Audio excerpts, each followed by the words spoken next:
Welcome to the Gilded Age and Progressive Era, a podcast about the United States and the world in the late 19th and early 20th centuries. I'm your host, Michael Patrick Cullinane.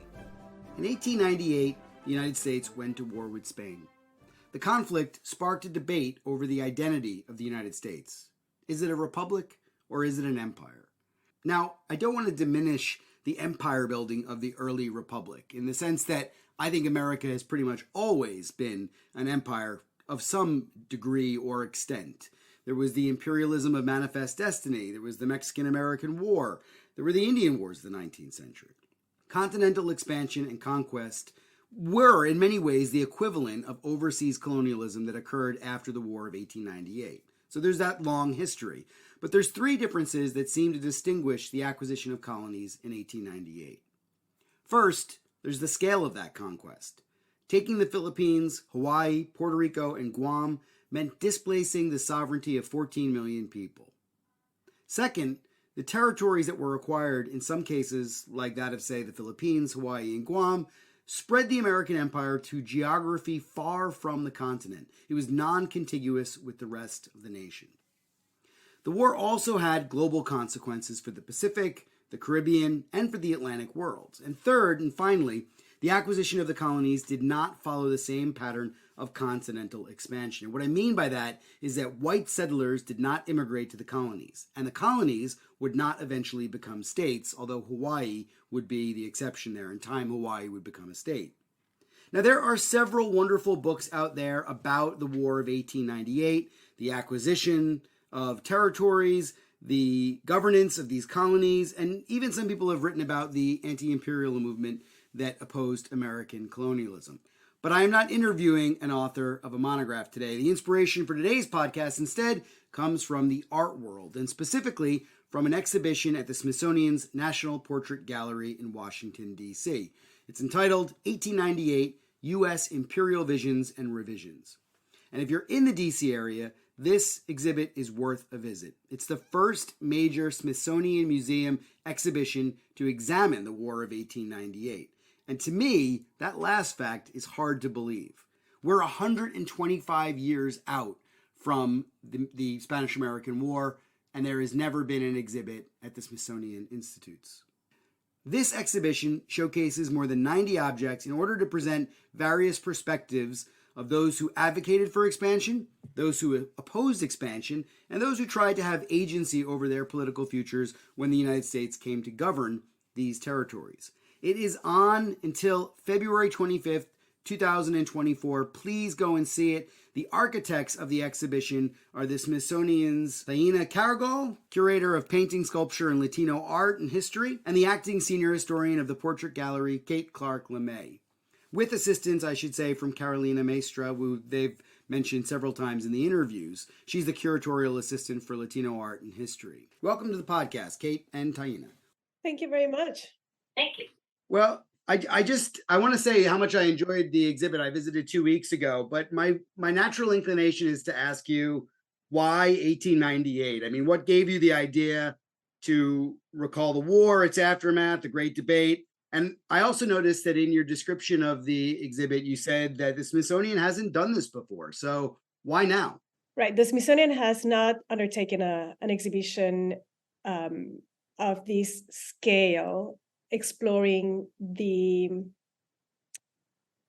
overseas presence of the U.S. Or its expansion overseas. Why did we decide to do this? Well, the exhibition was 6 years in the making, and Kate and I, from our different perspectives, me as a specialist in Latino and Caribbean history and art history and its relationship to the U.S., and Kate as an art historian who has devoted a lot of work to monuments and historical memory and war. We thought that the War of the conflicts that resulted in U.S. expansionism overseas in 1898 were really not at the forefront of of public memory in the United States. As a Puerto Rican, 1898 is a very critical year in our history, and it's often invoked in conversations, I would say, in certain circles almost on a day-to-day basis on the island, and it's a diaspora. And so I'm very aware of that. I'm very aware that as the person in charge of highlighting the Latino presence in U.S. history, that is one strong point of connection that is often overlooked. And so that is the case also for Filipino Americans, for people from Guam, for people from Hawaii. And we thought that was something that, that traversed all these communities and American history at large and art history. And so it was a good idea to spend some time on it, to do an exhibition about it, to do it comparatively. Yes, that's the story. Kate, the same question goes to you as well. Obviously, Taína has this perspective as a Latina, and she wants to talk about the comparative nature of the war and the conquest, really. And so what was it for you that sparked the interest? Well, I am a historian of American art. And like Taína said, I'm interested in how art helps us remember war. And so I've taken an angle in my first book about war cemeteries and monuments. And when we realized that we were looking at, well, there's all sorts of reasons. I mean, Taína and I have been talking for years, and we were sort of comparing notes about US history. And I found it really interesting when she pointed out labels that were just so celebratory. And I hadn't really picked up on, that part of writing American history. And I became more and more aware of the Latina point of view through talking to Taína. And then I also realized in my own family history, I have this, ancestors who have fought in all sorts of American wars. And we talk about some, but we do not talk about the Spanish-American War ancestor. And yet he is a closer sort of timeline than, say, the Civil War veteran, whose stories have been passed down. So I became aware, I think, of the gap of knowledge as Taína and I compared notes. And it actually took me a long time to even realize that my Spanish-American War ancestor had been a part of this ugly, ugly war in the Philippines. He was a volunteer in Nebraska.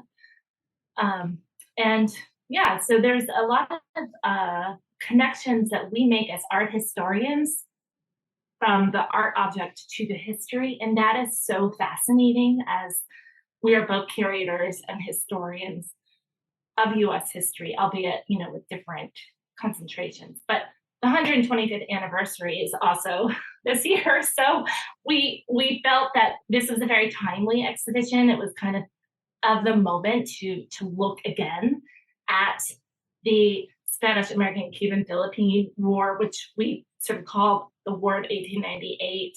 And then to be more inclusive, we realized that the annexation of Hawaii should also be addressed, because it was certainly part of the zeitgeist of that moment of the U.S. expansion across across the seas, and its interest in sea power.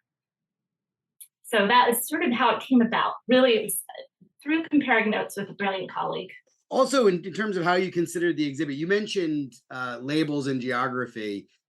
There's a real beauty to the exhibit when you walk in. It's very imperial feeling.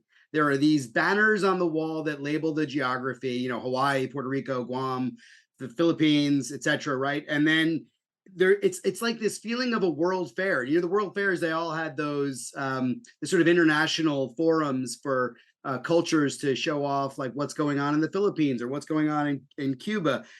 That's the vibe that I got from it, but I'm wondering, as the designers of the space, what your plan was, or was that part of your thinking, and how did it come to be designed? That's really a great question. We have a design and production department. And as we plan the exhibition, we meet with them regularly. We go over the current draft of the list of artworks that will be in the show, which evolves over time and over 6 years, which is a longer period than, like museums work 2 and 3 years ahead, but 6 years is like really, it was a different sort of, different level of logistics, organization, and complexity for an exhibition like this one.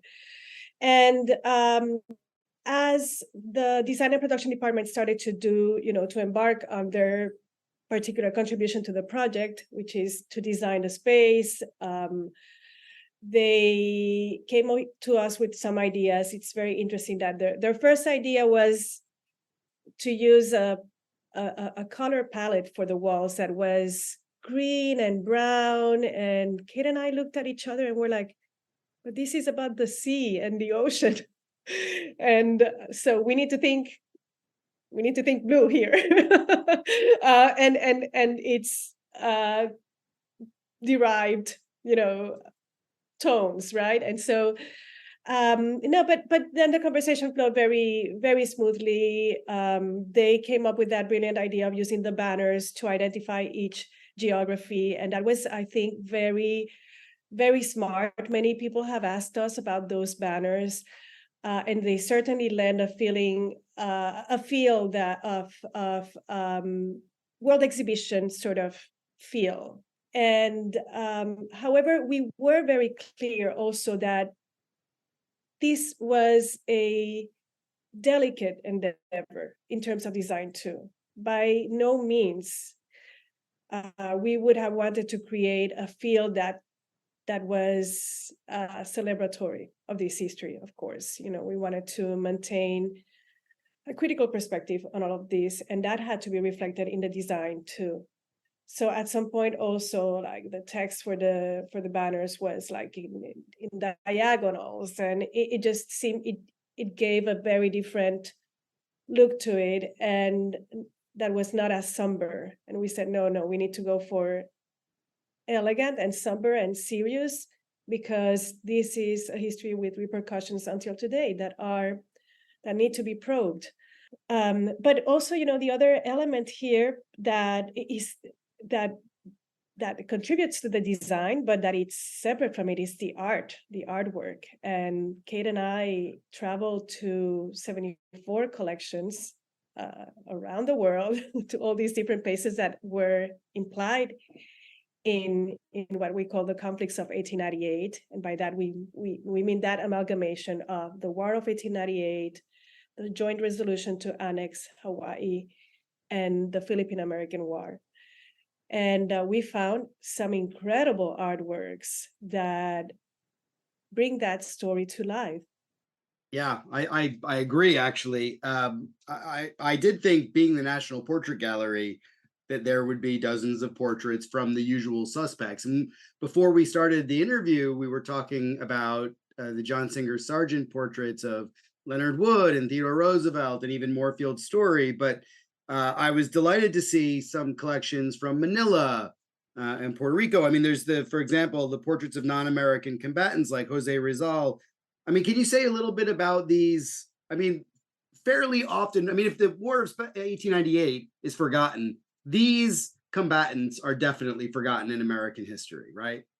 Yeah, Taína and I from the beginning knew that we wanted to tell this history that was grounded in the US, but from a comparative point of view that put on equal terms the points of view of the Philippines, Cuba, Guam, Hawaii, and Puerto Rico with the United States. And you really cannot be a curator in 2016 thinking about this kind of project without being aware that the US, it should not be a US-centric story. And Taína's personal experience growing up in Puerto Rico really helped us hone in on that. And then, the fact that she's fluent in Spanish as her first language, I think really gave us an advantage to understanding the points of view outside of the US. And then Taína was talking about all the travel that we did and the 74 collections. I mean, we made that effort. I went to the Philippines twice. I went to Hawaii twice. I went to Guam once, in order to familiarize ourselves with art of those places. Taína went to Spain. She made multiple trips to Puerto Rico. We both went to Cuba, which was an experience in and of itself, right? Because this sounds like torture, by the way. Your jobs sound really unglamorous and torturous. Right? Well, it kind of was in a way, Michael, because we had to do this through the pandemic. And we were lucky that we got the majority of our travel out of the way. But going to Cuba in March of 2022, I was afraid I was going to get stuck there because of the multiple do a testament of like you had done a test, and then we had to do a test, with the only credit card in the island of Cuba to pay for it. But it was like a whole thing. But we were very privileged to be able to take the time to visit those places. Yeah.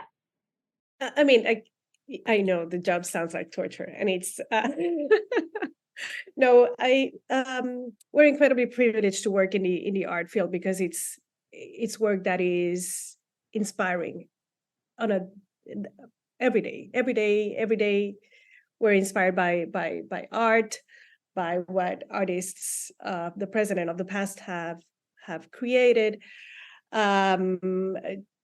Just to elaborate a bit on the difficult parts, this exhibition required a lot of fundraising to be able to do the trips that would make it possible. Kate and I had a very ambitious vision for this show, in terms that we were not going to settle for a collection-based show on this chapter of US history, because it was going to turn into just a futile exercise, and one that would be celebrating this history and not probing it.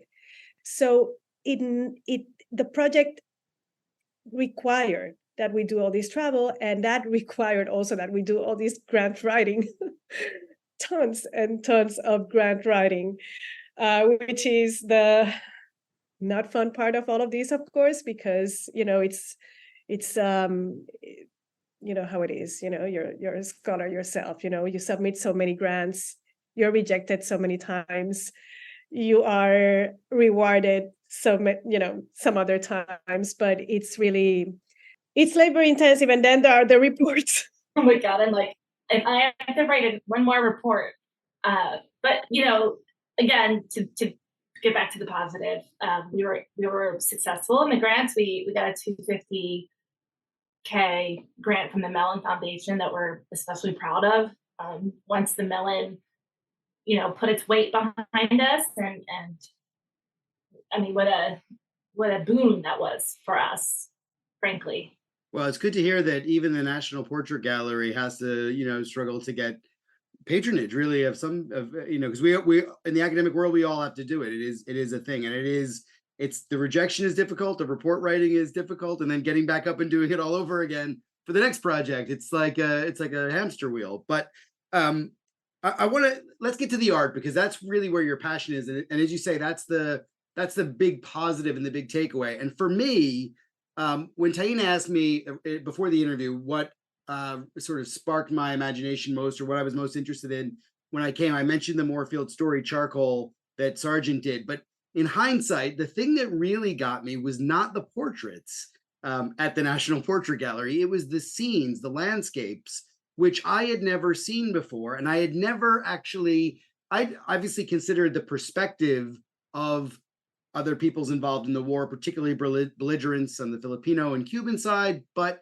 I hadn't really thought about what these places looked like. And there's a landscape of Ponce and the port, and there's also some of a Cuban peasant that's talking with a Spanish soldier. And to me, these were really new insights. And I was wondering, from your perspective, how important it was to consider the landscape and the scenery along with the portraits. Very important. It was crucial. It was, yes, we're the National Portrait Gallery. We tell history through portraiture. We collect only portraiture. However, when we do history exhibitions, we do include in our shows sometimes other artworks or objects of material culture that are not portraits. And that was very important in this history because because the way we decided to approach it was so expansive. And so it was going to be very unfamiliar for a lot of people, even for people directly affected by that history, who still remember the year 1898.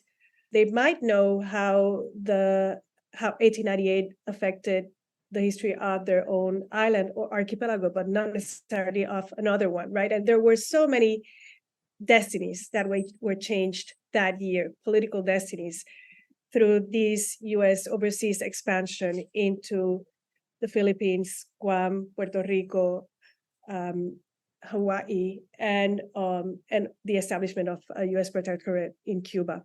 So it was important to include scenes, naval scenes, to include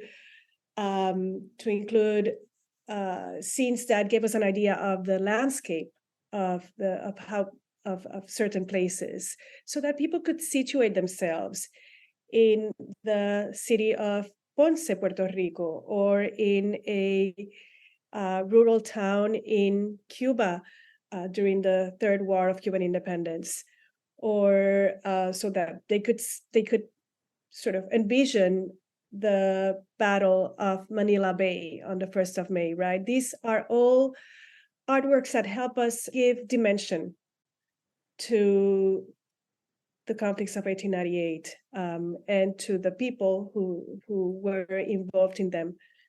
I mean, this was really fun for us, was to visit all these collections and kind of put our expertise as historians of art into selecting the works of art that would tell the best narrative, the most clear narrative, and yet through the best art. So we were able to work with curators from the Metropolitan Museum of Art, which if you are a curator out there, you know how hard it is to get them to agree to any loan, right? So Taína and I are like very diplomatically strategic because we wanted to make sure that we were able to borrow two of their treasures. It's called the Conqueror's Culebra Cut, and it's a painting by Jonas Lai that depicts the construction of the Panama Canal from 1913.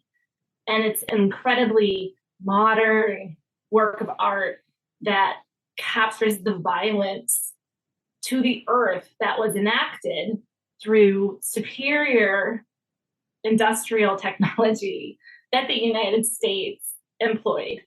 But it also captures the humanity of the workforce who are kind of trudging out of this deep gash in the earth. And they're painted with not very much detail, but you can see the weariness in the slope of their shoulders. And it creates a real insight into what must have been a very difficult and sometimes treacherous experience for those workers, most of whom were from the West Indies. And then the other painting we brought from the Met and that we were quite proud of is the Winslow Homer painting, Searchlight on Harbor Entrance, Santiago de Cuba from 1902. And that is quite an homage to U.S.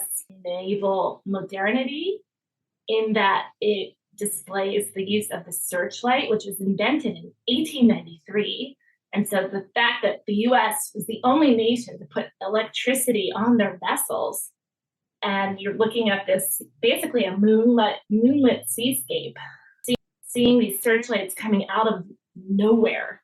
Homer really captured the very eerie feeling of surveillance, of being watched. And of course, on July 3rd, the Spanish fleet attempted to escape from this very narrow harbor mouth of the Bay of Santiago, and the US Navy, which was sitting there waiting, sunk every last ship of the Spanish. So it's really a painting of the hunt. It's a painting of ruthlessness, and it describes the contexts of the war. But then you look over and you see a portrait of Leonard Wood or Jose Marti, and you're like, oh my God. It kind of connects everything through the art, which was so fun for us. And we were able to, again, work with curators and really brainstorm with them and share our ideas and get their support. And this is really why we do this, right? It's through the human connections that we all make in bringing history alive, and hopefully, teaching people who are interested. I think you've accomplished that. The portraits and the scenes really do. They have an important connection, and it comes through. It also comes through in other things, and not just the paintings, but you've got political cartoons there as well. And of course, this is the golden age of political cartoons. I was just wondering how you picked them, because there's been a lot written, I guess, about Cuba being depicted as a female maiden in distress, and there's millions of these images. How did you pick them? Yes, we chose just a few of them because there has been a lot written about those images. When you speak about the visual culture of 1898, what comes to the forefront of people's minds is these cartoons, right? That infantilize the new colonies, that pictured Cuba as a maiden in distress, that very often had very racist depictions of the rebels, the revolutionaries in the Philippines and Cuba, and so we just chose a few of those. Notably, we have a drawing, a caricature of Uncle Sam surveilling and sort of claiming stake over Pearl Harbor. Towards the end of the show, we have another a famous cover of Harper's Weekly that shows all the new colonial subjects in a classroom. I think it's called Uncle Sam's New Class or something like that. But we try to not be too repetitive of what has already been said and to discover new dimensions.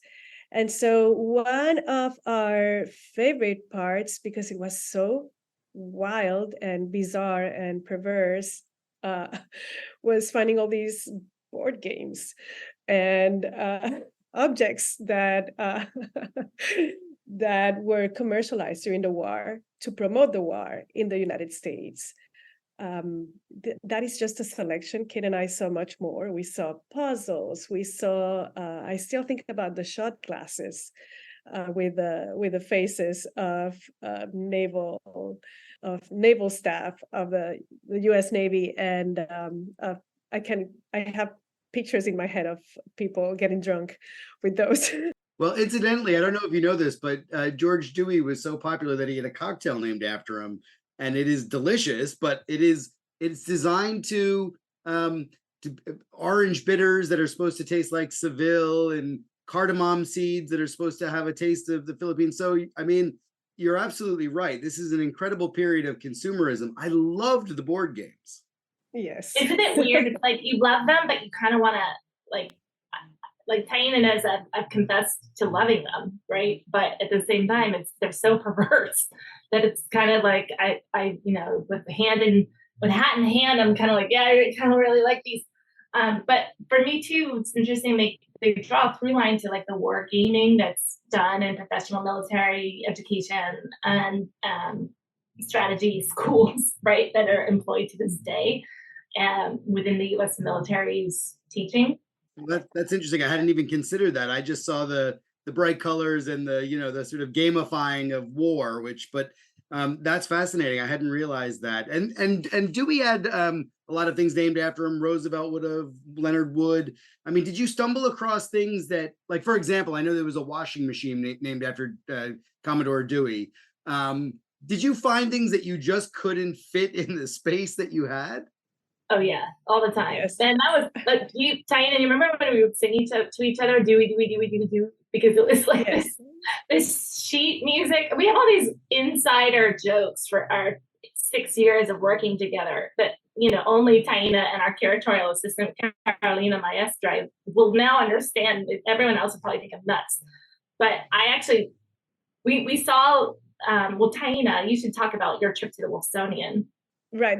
Thank you. The Wolfsonian collection, there was, what is it? The Wolfsonian Museum of FIU, Florida International University, Miami, it's a museum of propaganda, and it has an incredible collection around the War of 1898.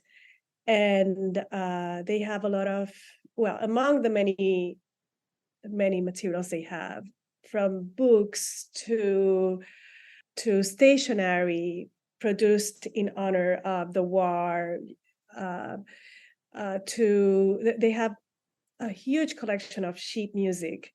A lot of sheet music was composed to commemorate the war at events, in hotel reception rooms, in all sorts of activities. And Dewey had many compositions honoring him, and one of them was called "Dewey Dewey Do."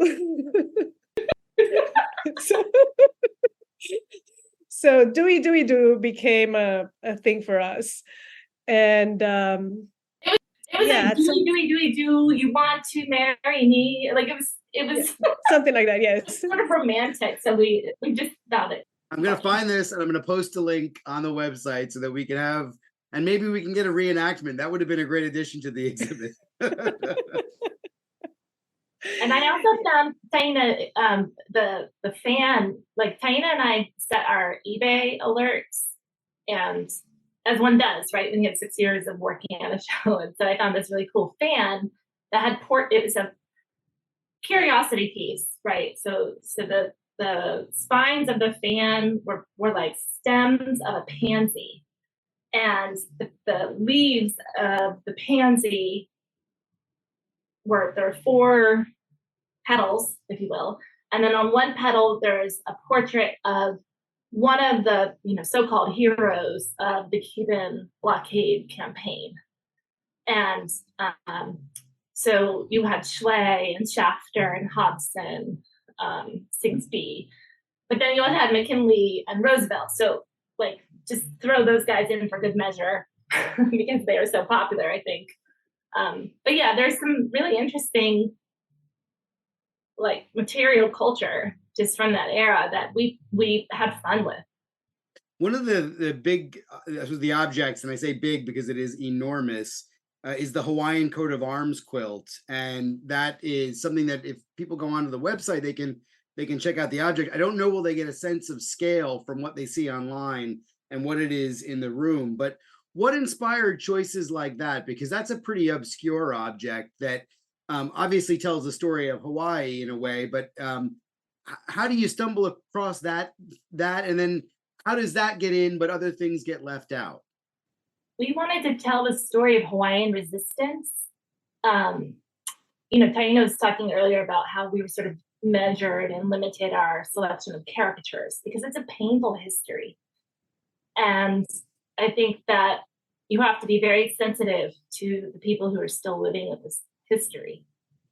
And Native Hawaiians certainly are in that group, and they feel this history alive today in a way that's very painful for them. The flag quilt displays the Hawaiian flag on all sides of this very large quilt, and in the middle is the coat of arms of the Hawaiian monarchy. And the embroidery is exquisite. It shows 2 guards whose ears, right down to the detail of their ears, you can see the lobe of their ear is outlined in yellow embroidery. The 2 guards that are pictured in the coat of arms. And this was a wedding gift made after the overthrow, and we think probably around the time that Hawaii was annexed to the United States. So the overthrow was in 1893, and the annexation was in 1898, and then Hawaii became a territory in 1901, and then a state in 1959.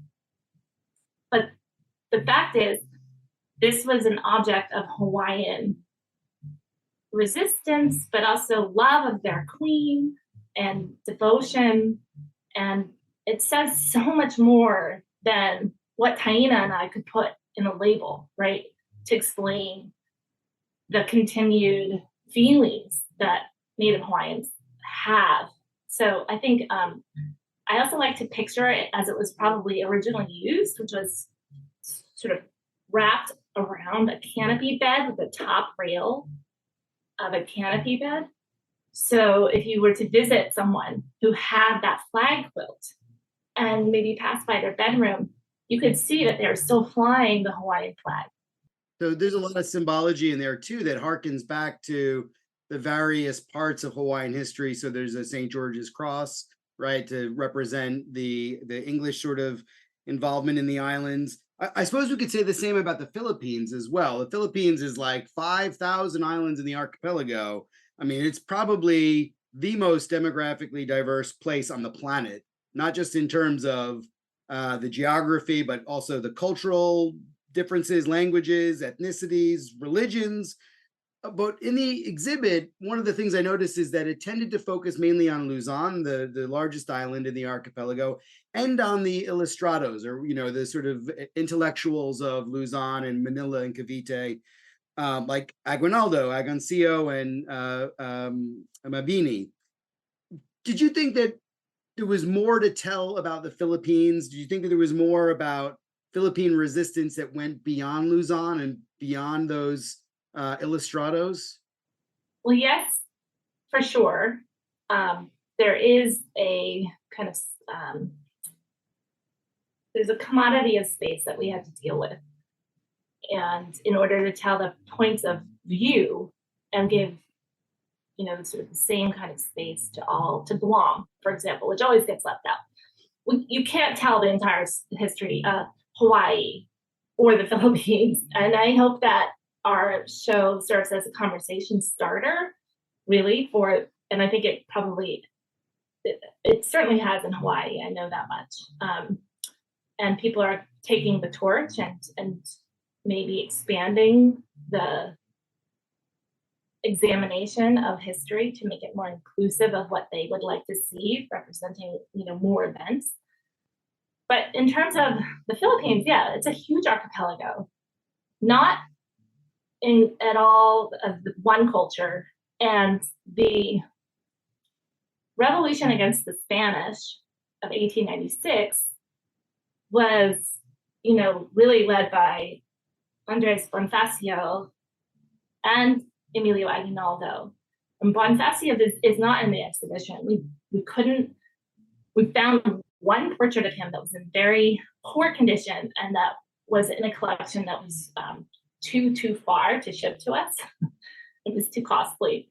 So we decided to kind of do an overview of the insurrection against the United States. But to tell where that came from, you really need to talk about Jose Rizal.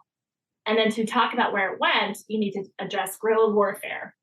So we kept it as tight a narrative as one possibly can, to not lose the thread of the 1898 exhibition goals, which is really to highlight that year.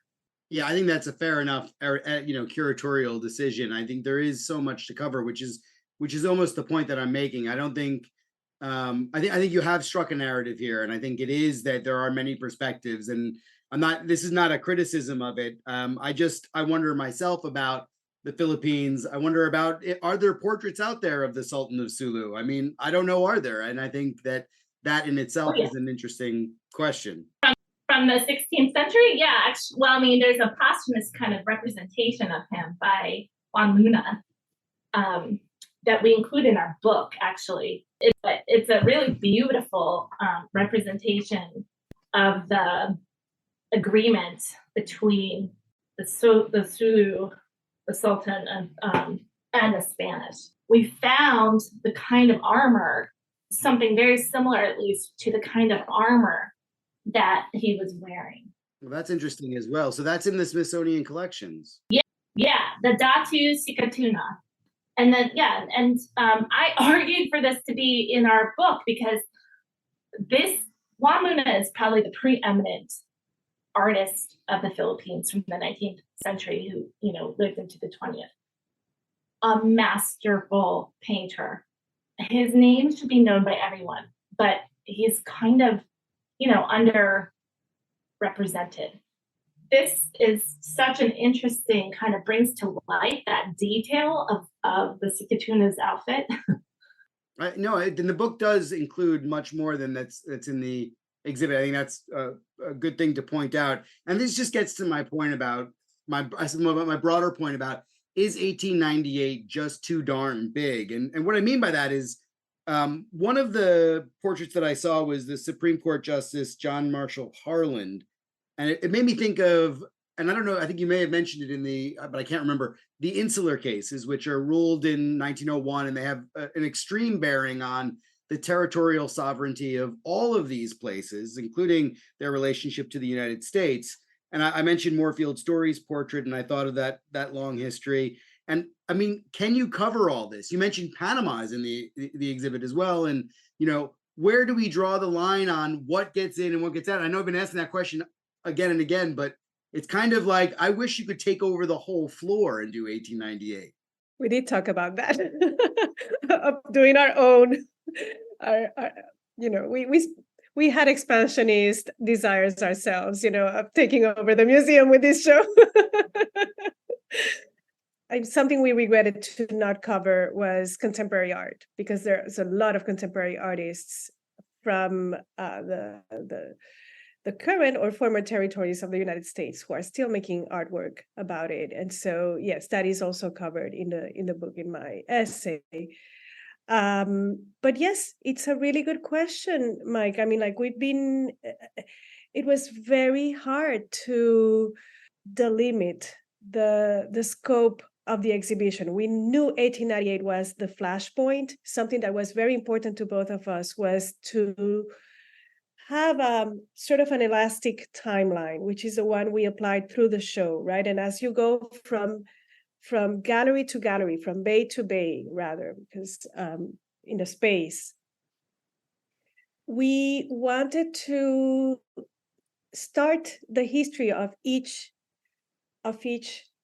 geography of Cuba and of Puerto Rico and of Hawaii and the Philippines before 1898. It had to start before 1898. We needed to provide some prior context in order to make it clear that these people and places did not come into existence in 1898, through U.S. expansion. They had their own political developments, cultural developments. Things were happening there before. They had their own decolonial struggles.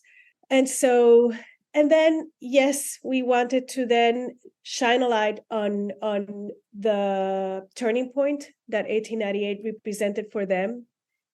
We sort of took a case-by-case approach to how far into the 20th century we went in each gallery. Something we do when we do the tour, when we tour people through the space, is that we are able to elaborate more on what happens in the 20th century, right? But well, the one thing that struck me about what you're saying, Taína, is that when you're leaving the gallery, there's the video of the Rough Riders, which is an interesting sort of epilogue to the gallery, and sort of saying that this is the start of the American century or something like that.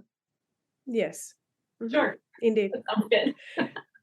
So the start of the American century, it's Theodore Roosevelt, who you've written a lot about, and who has a very sizable ego, and is. It's also the first time. Really, it's the first time that film was used to record a war.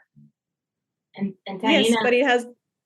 But there's this funny contradiction, right, in that film, that yes, it's the first time that film is available to record a war, but that's not a scene. It's a replay. It's a reenactment. It's not. It's the 1920 film from the short movie, wasn't it? It was called The Rough Riders. No, it's actually, well, it's from 18. It was made shortly after the war, but it was made in Orange, New Jersey. The reenactment is in Orange, New Jersey, and it's of a battle in Cuba.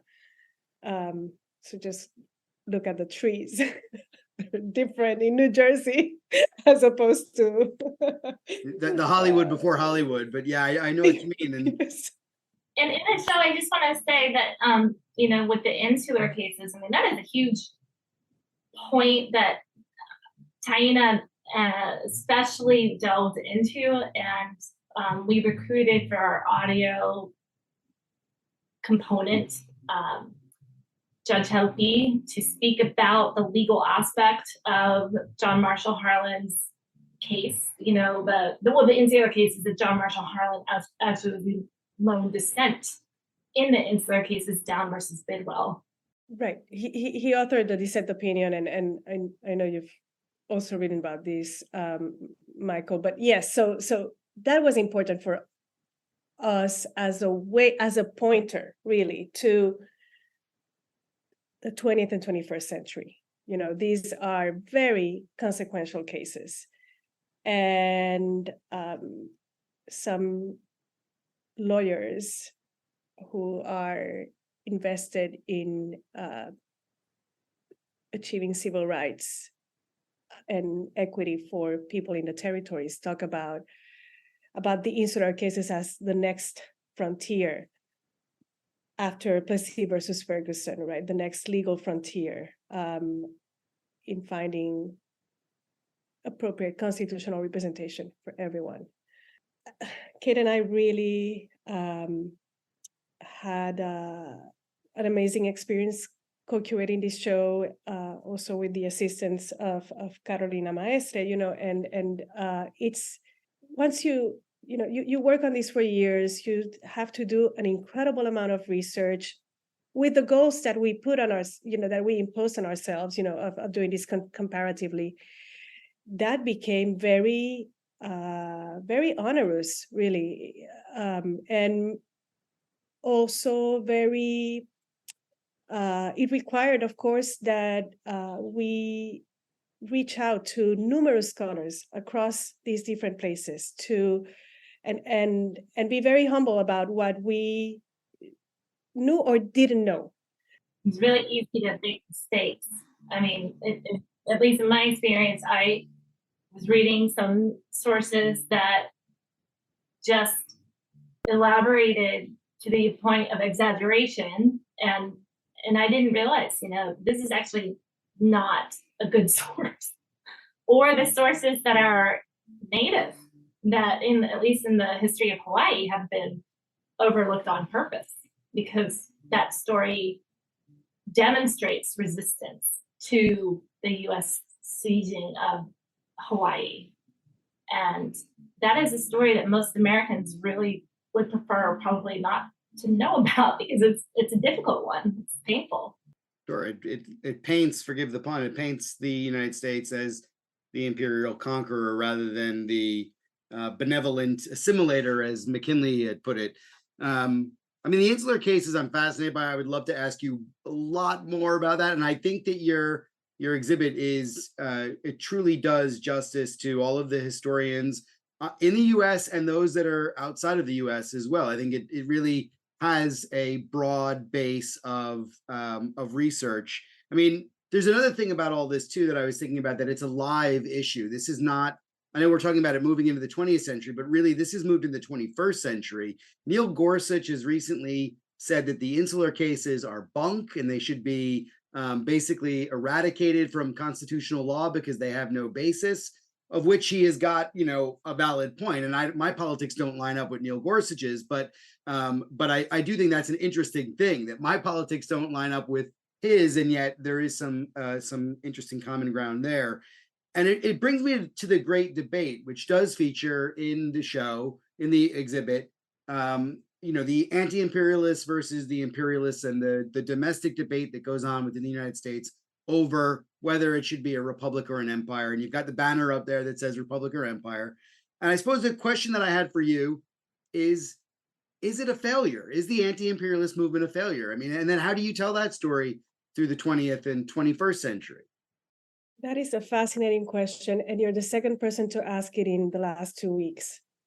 Kate, do you remember when we were in Miami, someone asked that question, but on the they asked the reverse question, because even if the anti-imperialists did not succeed in preventing US expansion overseas, the premise of their question was that, according to them, that if the US is an experiment, that part of the experiment has not worked out very well. And therefore, according to this person who asked the question, it is they had a point. The anti-imperialists had a point. So there's a sort of an intellectual victory there. This is what we were asked in Miami 2 weeks ago when we were doing a book presentation. It's an interesting perspective. For us, it was very important to show in the exhibition that there was a debate surrounding this war. I think it's very easy as history marches on. And of course, with the huge amount of books that were produced immediately after this war and for the next several decades, celebrating this war, it's easy to remember it as a victory and to never question that whether it was positive or negative, or what are the things that are still unresolved from this war. And so I think one of the parts that we enjoyed the most was curating that section, because it showed the debate. The debate had many different voices. It was contradictory in the different agendas of the people under the umbrella of the Anti-Imperialist League were so, how can you have Mark Twain and Ben Tillman in the same room? It's very odd. It is. I also noticed on your portrait of Ben Tillman, it's a side portrait, so you can't actually see the ugly side of Ben. Well, they're both ugly sides, I think, but the one with him missing an eye. Yes, he was mostly pictured in profile because he was missing an eye. So famously, he's mainly portrayed that way. But that portrait has a very interesting story because it came to us in 2020. A descendant of Benjamin Tillman, called us and said, we have this portrait in our family, have had it for generations, and we cannot live with it anymore. He doesn't represent us. And Kate and I were like, wow, he can be in our show. He's a really important part of the story, within the anti-imperialist movement. We would be remiss not to tell that part. We don't have another portrait that represents it. And so that was really fortuitous. It's a great juxtaposition of having the likes of Moorfield Story, the founder of the NAACP, nearby Ben Tillman, who admitted to stuffing ballot boxes and taking part in political violence against African Americans. I was going to say a little bit about did the Anti-Imperialist League and movement fail? And I don't know, but one thing that it brought to mind is how during the Philippine-American War, the Filipinos were fighting guerrilla warfare style against the US soldiers. And the US employed concentration camps strategics like what the Spanish had done in Cuba and what the US had, criticized them for. That knowledge, because it was essentially a war that the US was losing or not doing very well in, that knowledge of that war was not really put out there. And so, the failure, as I see it, is in the recognition of parts of these conflicts that are maybe embarrassing, to some people in the United States, or a difficult history, certainly at the time, maybe not as much embarrassing now, but what would the officers in charge of strategy during Vietnam have done differently? Had they understood the Philippine-American War?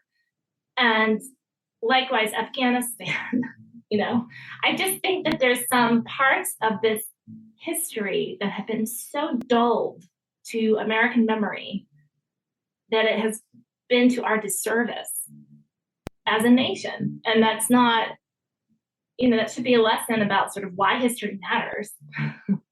and I think that is the big failure of that moment, really, was to preserve the history in a way that people understood it better. Sounds like you've got your next exhibit here, right? From maybe the Indian Wars to the War of 1898 to Vietnam to the global war on terror. America anti-insurrection. I mean, I know you're going to be depressed. Doing more research on that. I want to ask you one last question, because we're running short on time, and I think this is quite possibly one of the most important questions I'll pose to you, which is, how do you think that galleries like the National Portrait Gallery tell our history different than the books do? And I mean, it's interesting that, it's the 125th anniversary of the war, and yet there aren't that many books that I can see out there that have been released to talk about the war. And yet there's this exhibition that's on that is doing the heavy lifting. So how does it do it differently? I think Taína and I are biased because we're art people, right? So it's an experience. It's a phenomenological experience to walk through a gallery and to be confronted with a portrait of Queen Liliuokalani. It's right in the sightline behind McKinley. She overshadows him. And that is honestly such an interesting visual to contemplate, maybe to wrestle with, to spend time with. And so when portraiture comes face to face with you as a viewer, and you see people with their dignity, kind of being presented, and you understand a little bit about the biography, I think it's a bridge through time in a way that books don't necessarily have the same connection to the reader sometimes. I mean, we all love books, right? I'm not, but I think it's just a different experience in a sense that the sensory experience of an exhibition like ours is unforgettable. And people are going to be thinking about it, for time, year after year, we hope. What Kate just said was absolutely beautiful and captures it beautifully. I think the only thing I would add is that for a long time, the museum repeated the history that was in history textbooks in the most conventional way, I would say, and I think the 21st century has brought energy of renewals in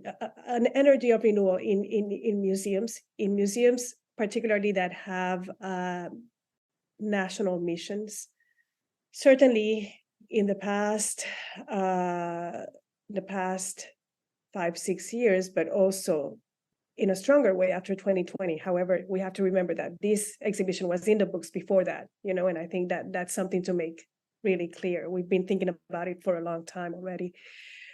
We're doing a show in a museum that understands that it needs to probe chapters of history that have not traditionally been probed. And so, that it's important to ask, to go into difficult chapters, into violent chapters, into chapters where the aims of the nation ran in contradiction, as it was said, not by me, but in 1898 by the anti-imperialists, in contradiction to some founding principles. And so it's important to examine that, right? And I think, we're lucky to be working in this time in history where it is possible to do a show like that.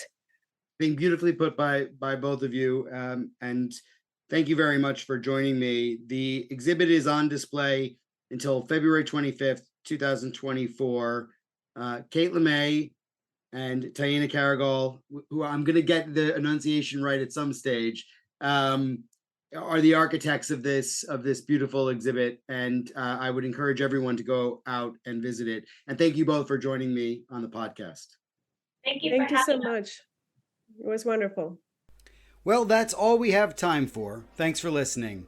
You can follow the Gilded Age and Progressive Era on Twitter or on my website, michaelpatrickcullinane.com. Please consider subscribing or reviewing the podcast wherever you listen, because it really makes a big difference and helps direct others to the show. I hope you'll join me again for the next episode.